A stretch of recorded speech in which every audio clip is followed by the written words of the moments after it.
Chat. Pour ne poser qu'un doigt dessus, le chat est bien trop grosse bête. Sa queue rejoint sa tête. Il tourne dans ce cercle et se répond à la caresse. Mais la nuit, l'homme voit ses yeux, dont la pâleur est le seul don. Ils sont trop gros pour qu'il les cache, et trop lourds pour le vent perdu du rêve. Quand le chat danse, c'est pour isoler sa prison, et quand il pense, c'est jusqu'au mur de ses yeux. Poissons.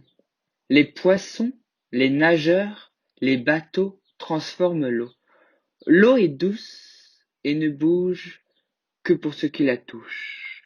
Le poisson avance comme un doigt dans un gant. Le nageur danse lentement et la voile respire. Mais l'eau douce bouge pour ceux qui la touchent. Pour le poisson, pour le nageur, pour le bateau qu'elle porte et qu'elle emporte. Oiseau. Charmé.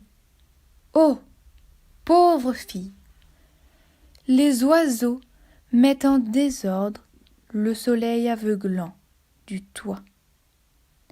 Les oiseaux jouent à remplacer le soleil plus léger que l'huile qui coule entre nous.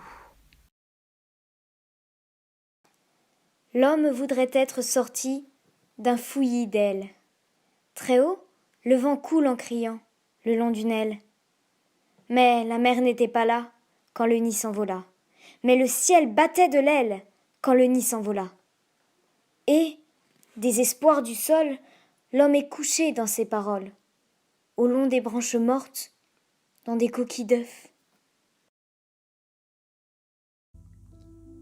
Quand je regarde une des petites étoiles de la Voie lactée, je me dis que la Terre n'est pas plus grande que l'une de ces étincelles. Et moi, qui gravite 1 minute sur cette étincelle, que suis-je donc? Que sommes-nous? Ce sentiment de mon infimité, de mon néant, me rassure. Il me semble être devenu un grain de poussière perdu dans l'espace, et pourtant je fais partie de cette grandeur illimitée qui m'enveloppe.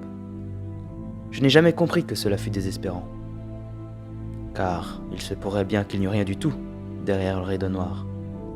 L'infini d'ailleurs submerge toutes nos conceptions.